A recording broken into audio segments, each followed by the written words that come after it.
Hi, Rita. So good to see Hello, you. Cheryl. Yes, Oh, sorry, I'm like talking over top of you. I'm so good. How are you? good. It's been so many years. I miss our times where I used to do my mani-pedis in Toronto.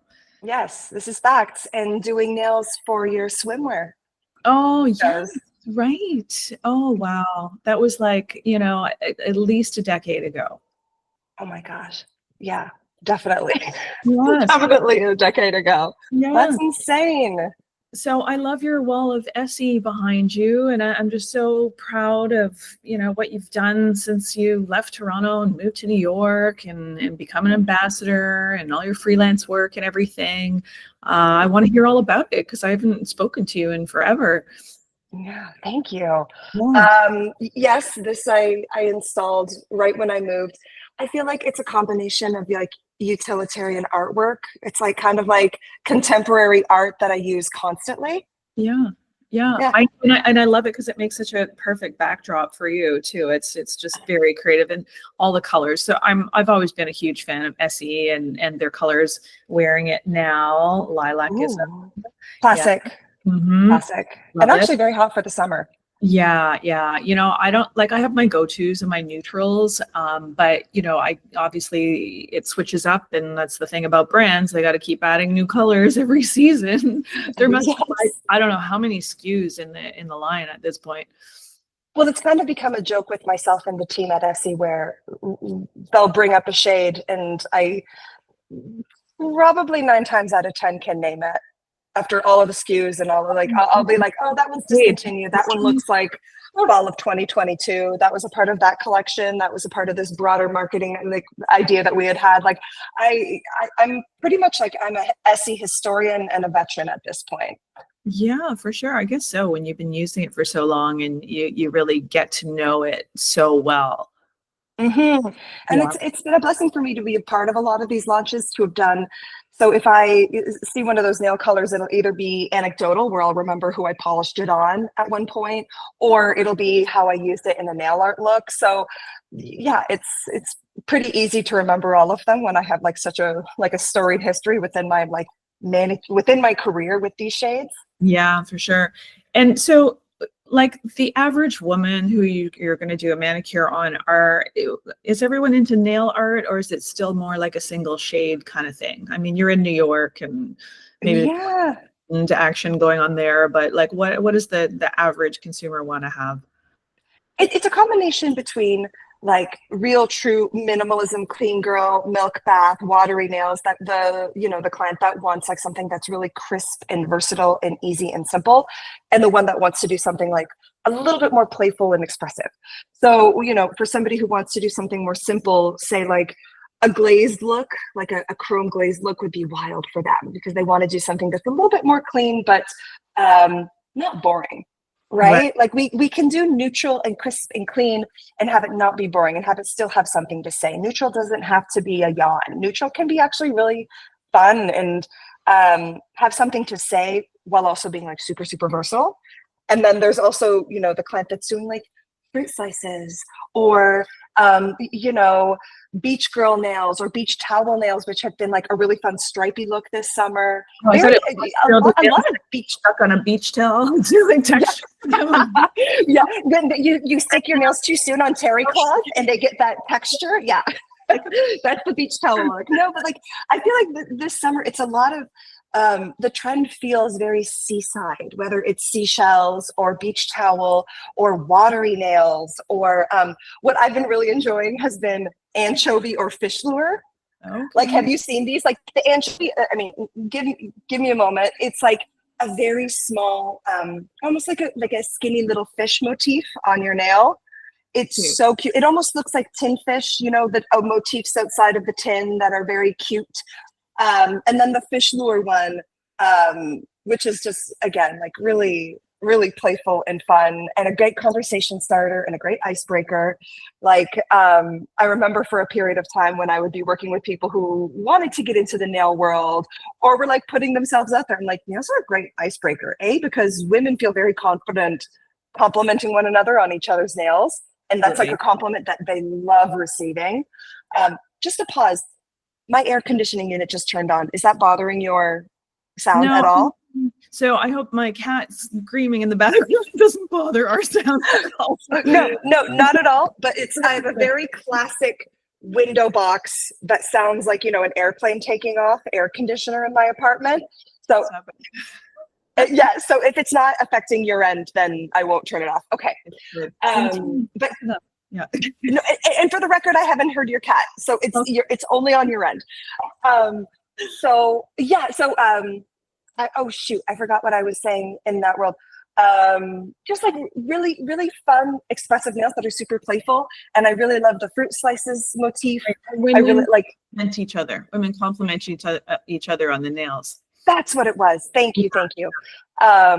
So yeah, nails are something that women feel very safe complimenting other women in general in public, like immediately, oh my God, I love your nails. And women love receiving that compliment about their nails because it's something that we do for ourselves that is meant to kind of express ourselves or like show parts of our personality.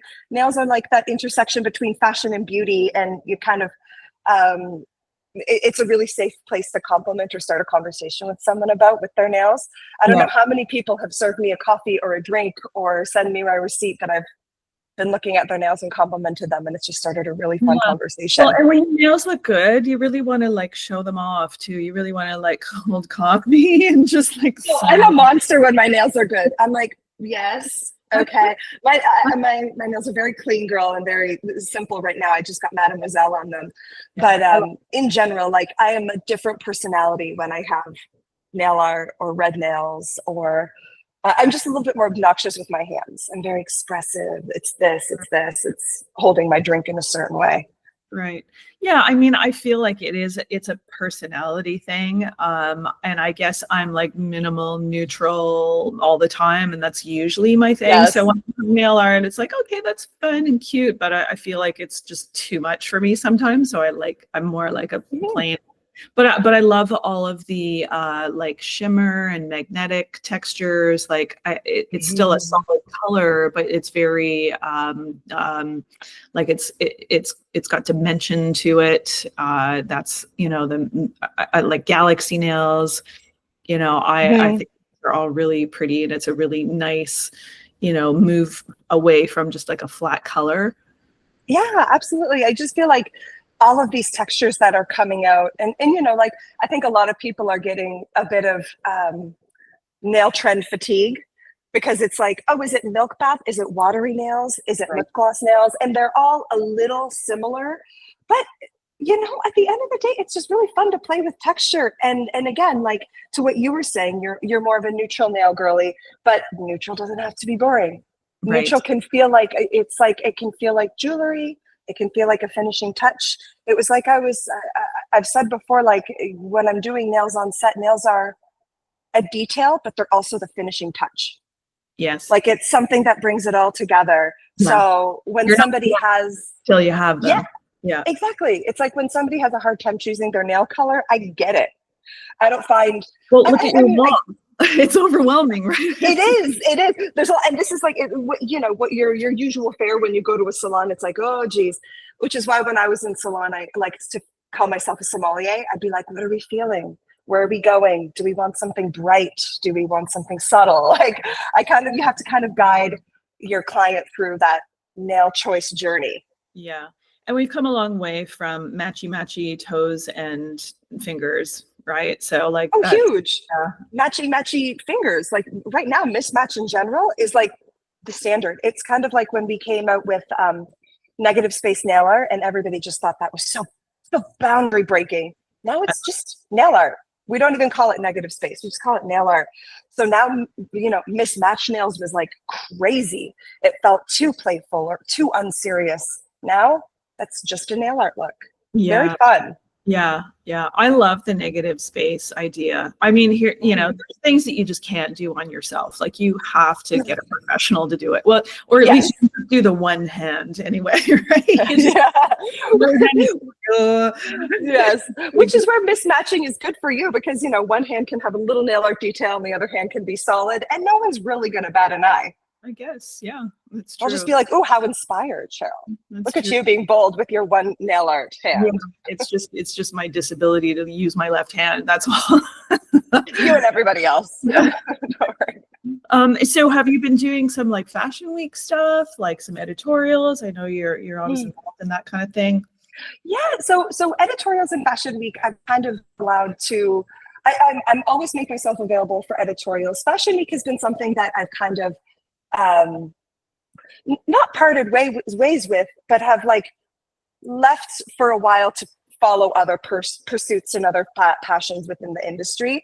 Like I really do have a stronger love and a passion for doing like creative campaigns for new projects. I love telling that story through video, through imagery, through content creation and all of those things. So yes, certainly I'll do editorials when the time allots for it. But like for me, I really love working with brands and forming partnerships and like having nails tell the story of Milk Makeup. How do nails tell the story for Shea Moisture this season? You know, like those are the kinds of relationships I love fostering, right. And the places where my creativity feels most safe to kind of like jump and try new things and work with similar teams on new and fresh ideas. Because I think as a freelancer, working outside of a salon, I do miss the camaraderie, and I miss the collaboration of like my peers working on the table or working at the nail bar beside me. So this is the closest thing I have to that. Working with the same teams on new projects feels like I have my own little, my own little beauty families. And so I think it's so important to have those touchstones in the industry. And so that for me has been a real source of pride and joy since moving to New York, to create these kind of creative families in the city where I'm just like doing, I think, my best work. Yeah, for sure. And I've heard that a lot too, because of the way things have changed post-COVID, how everyone's very freelance or gone on their own. And they do miss that camaraderie of working with people on a daily basis. So, I mean, but now it just gives you more time to be open and free and creative and creating reels and creating digital kind of content, which is also part of a great creative process. And you're such an awesome artist. I mean, just from like back in the day, I loved all of our chats and your knowledge about fashion. And on my background is fashion design, but you could have very easily taken my course too, because you were right on par with all this stuff we were talking about. Oh, like, thank you. Designers and style and trends. I mean, I think that's a very important part of what you do. Yeah. Oh gosh, especially, I mean, as a freelancer for sure, because I think a lot of people, producers, creative directors, brand directors are looking to me to let them know, does this work? Yeah. Or and oftentimes we're shooting, say, something that will be released next year. Does this work for next year? So kind of having your finger on the pulse of those types of things is like extremely important for my line of work. And I would also argue extremely important for salon, because again, you and I connected over those things at the salon. Yeah. I got to know you, and I got to know your passions, and you got to know me. And I feel like that gave me a sense of, that gave me an edge with my clients where I can say like, okay, well, Chanel was doing this really cute motif on the runway last week where they added just a little bit of silver. Cheryl, I know you're more of a neutral nail girly, but maybe we'll try something a little push you to the edge a little further. It just kind of, it builds confidence with your people. And for me, yeah, that just, it gave me a continuously evolving bank of creative material to kind of fish from. Yeah, well, and it's great too, because when you are working with clients, it just shows that you are in the know, and you're on the pulse, and you're the expert, and you have the library of fashion in your head that you can about and refer. Like a Rolodex. I like to flip through it. Yeah. Is that too old to say Rolodex? I don't think anybody says that word anymore. Oh no. So what's up next? Like, what's happening in the SE or freelance world for you? What's coming up for the rest of? Yeah, what I will say, within my industry and within my expertise, like the start of the year, around spring, like I feel like post when February hits and fashion month starts, it's like a marathon until the summer. So you're catching me on summer hours. Oh, I feel like a lot of brands are like taking a breathe right now and Yeah. planning out their next year's work. So I'm on summer hours. I'm working with Essie on new launches. I had a meeting with the team, and we're kind of planning and dreaming and scoping up solutions and textures for one back half of 2027. Wow. So we're always trying to really think ahead. And so for me, I'm in like a bit of a research and development phase for my own career. I think when you start off in this industry, it's really easy to get kind of panic when you have like a slow moment. But I always like, I'm at a place where I can kind of say, okay, this is where I sit back, take stock of this year, reset my kit, and try to really kind of figure out my best work of the year, where I want to bring that on to moving forward to September. It's going to start getting crazy again because September is fashion month again. And it really does, even if you're not doing anything for Fashion Week, the echoes and the ripples of that just Yeah. shake the industry. It's like a rug shake. Yeah. And it invigorates, and it adds like a lot of color and new inspiration. So I'm looking forward to that. But no, right now I'm doing a lot of planning and research and development and creative consulting with the Essie team right now for new launches for coming years. Working with a lot of other brands on a consistent, regular basis. Sometimes the work isn't as I did a lot of travel this year. I'm just kind of like having a really lovely summer. It's not an exciting answer, but like I've probably done some of my best work travel this year since the pandemic. Like I was, Paris, Miami, Toronto, Montreal, doing a lot of good stuff. So to kind of take a beat and take stock of some work is a nice feeling sometimes. Yeah, well, you do need to take a little bit of a break from your crazy schedule. I know it was a little tough to book our interview here today, but I'm so happy that we did get to connect, and I got to see your beautiful face that I haven't seen in so long. And I've been following you for a while, and I'm just so proud of everything you've accomplished and what you're doing. And I'm just like, Team Rita, go Rita. Oh, well, that means a lot to me. And it was really, really lovely. Wow. Sorry, I just like hiccup. It was really lovely to see your face as well. Because like really, truly, we've known each other for probably the good part of like 13, 14 years at this point. Well, back when you were up at Tips. So yeah.